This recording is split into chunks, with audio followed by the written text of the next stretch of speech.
अस्सलाम वालेकुम।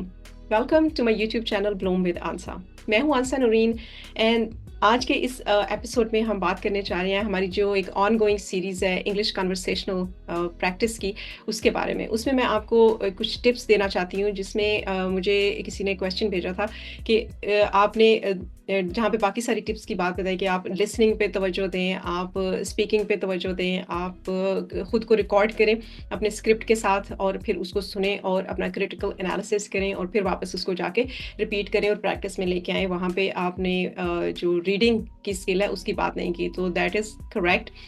वाक़ई मैंने रीडिंग की बात नहीं की, क्योंकि रीडिंग का जो प्रोसेस है उसके लिए भी आपको एक समझना पड़ेगा कि आपने रीडिंग किस तरह से करनी है।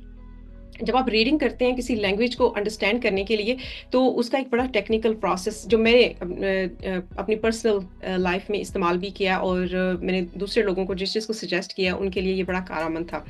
रीडिंग आपने इस तरह से जो मैं सजेस्ट करती हूँ वो आपने करनी होती है कि आप एक वक्त में एक छोटा पैराग्राफ जो है वो किताब का पढ़ते हैं और आप ऐसा मटेरियल उसमें पढ़ते हैं या आप ऐसी किताब चूज़ करते हैं जो कि आपके लिए कोई इमोशनल कनेक्शन ना रखती हो। फॉर एग्ज़ाम्पल वो कोई ऐसी स्टोरी ना हो कि आप जिसमें बिल्कुल खो जाएँ। अगर आप को स्टोरीज़ पढ़ने का शौक है या अच्छी लगती हैं आपको स्टोरीज़, या कोई ऐसा टॉपिक है जिसके लिए आपका बड़ा इंटरेस्ट है, तो आपने वो बुक चूज़ नहीं करनी। आपने एक ऐसी जो बिल्कुल ड्राई, जिसमें आपका कोई इंटरेस्ट नहीं है, वो वाली बुक चूज़ करनी है। ये एक प्रैक्टिस है रीडिंग की। और जब आपने उसको रीड करना है, तो आपने उसकी जो वोकैब्युलरी है उसको 2 हिस्सों में डिवाइड कर लेना है। एक आपने वो हिस्सा है जो कि निस्बतन आसान वोकैब्युलरी है आपके लिए, आपने उसको रखना है। उसको कहते हैं वो हमारे जो कॉन्शियस ब्रेन है या कॉन्शियस माइंड है, उसमें वो ज़्यादा एक्सेसिबल होती है। तो आपने वो वोकैब्युलरी जो है उसको एक लिस्ट बना लेनी है और फिर आपने एक वो वोकैब्युलरी की लिस्ट बनाना शुरू करनी है जो कि आपको लगता है कि आप रोज़मर्रा ज़िंदगी में इस्तेमाल नहीं करते, लेकिन वो बड़ी डिस्टिंक्टिवली जो मानी है उनको एक्सप्लेन करती है। जहाँ पे आपने कोई हाई लेवल कन्वर्सेशन या कोई स्पीच आपने देनी है, कोई प्रेजेंटेशन आपने बनानी है, तो वहाँ पे बजाय अगर 5 या 6 अल्फाज को इस्तेमाल करने के बजाय आप ये एक लफ्ज़ इस्तेमाल कर लेंगे, तो वो उसका मकसद पूरा कर देगा। तो इस वाली वोकैब्युलरी को आपने एक सेपरेट लिस्ट के अंदर रखना है और आपने इसको बार-बार जो है वो जाना है और रिविज़िट करना है।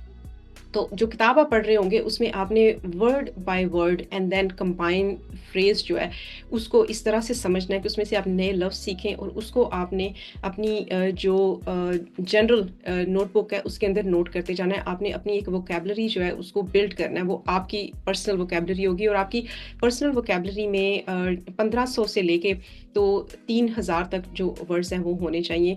और जितना ज़्यादा आप उसी से रिलेटेड मटेरियल को पढ़ेंगे, जितना ज़्यादा आप उसकी प्रैक्टिस करेंगे, उसको रिविज़िट करेंगे, वो जो एक्सटेंसिव और हाई लेवल वोकैब्युलरी है वो आपकी रोज़मर्रा लैंग्वेज का हिस्सा बन जाएगी, जिसमें फिर ऑटोमैटिकली चूँकि आपने उसको प्रैक्टिस भी किया है, आपका जो स्पीकिंग एपरेटस है, जैसे आपका ज़ुबान है, आपके दाँत हैं, आपका माउथ है और आपका जो गला है, जब आप उसको प्रैक्टिस करते हैं तो वो आपके लिए जब ऐसा मौका आता है जहाँ पे आपको उसको यूज़ करना पड़े, तो आपको मुश्किल नहीं लगता। तो आप बड़ी आसानी से उस वोकैब्युलरी को एक्सेस करके यूज़ कर सकते हैं और अपनी बात जो है वो दूसरों तक पहुँचा सकते हैं।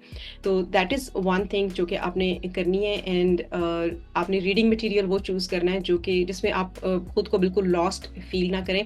Of course down the line आप जाके तो then you choose the material that you really enjoy reading, because आप उसमें लेजर टाइम में लैंग्वेज को भी प्रैक्टिस कर रहे हैं और एन्जॉय भी कर रहे हैं, तो दैट इज़ वन थिंग। तो वर्बल ब्रांड है, अगर आप फॉर एग्जांपल सीईओ हैं किसी कंपनी के, या मैनेजरियल रोल है, आपके पास कोई एग्जीक्यूटिव रोल है, तो उस रोल के हिसाब से ऐसी कौन सी वोकैब्युलरी है जिसको आप ज़्यादा यूज़ करते हैं। वो जो वोकैब्युलरी के अंदर जो वर्ड्स बार-बार आप रिपीट करते हैं, वो आपका वोकल और वर्बल ब्रांड है। तो उस वर्बल ब्रांड की जो वोकैब्युलरी है आपकी, आपने वो देखना है कि वो कौन-सी है। और अगर आप उसमें अपने वर्बल ब्रांड को इम्प्रूव करना चाहते हैं, तो फिर आप उससे रिलेटेड मटीरियल पढ़ते हैं। जब आप मटीरियल पढ़ रहे होते हैं, तो आप जो अल्फाज आपको लगता है कि ये बहुत क्लोज़ हैं आपके प्रोफ़ेशन से, बहुत क्लोज़ है आपकी डे टू डे कम्युनिकेशन से, उनको आप साइड पे अपनी नोटबुक जो है उसमें वोकैब्युलरी की जो उसमें शामिल करते जाते हैं। उससे क्या होता है कि आपका जो वर्बल ब्रांड की वोकैब्युलरी है वो एक्सपैंड होती जाती है और आपके पास ज़्यादा चॉइसेस होती हैं डिफरेंट वर्ड्स यूज़ करने की एक ही बात को कहते हुए। तो that is one thing, how you read on daily basis, and the more you read, the better you get. That is another tip. I try that myself. I know time निकालना एक बहुत बड़ा मसला होता है, ख़ास तौर पे उन बिज़ी प्रोफेशनल्स के लिए who are running multiple businesses and their life is busy, they have family life, they have work, they have to balance everything.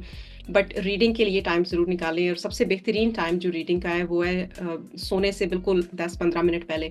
अगर आप जो बुक है या जो भी मटेरियल है, कोई न्यूज़पेपर है, जो भी आप रीडिंग के लिए यूज़ करते हैं, आप उसको अपने बेड टेबल के उस पे रखें, और सोने से 10-15 मिनट पहले आप सिर्फ उसको रीड करें, उस वोकैबुलरी को नोट डाउन करें, और नेक्स्ट डे उसको रिविजिट करके फिर अगला जो आपका कंटेंट है उसको आप रीड करें।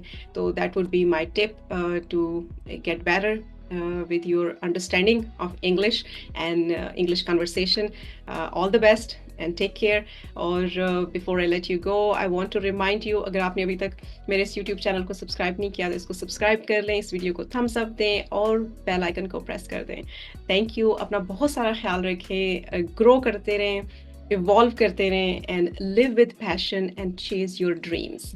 Take care.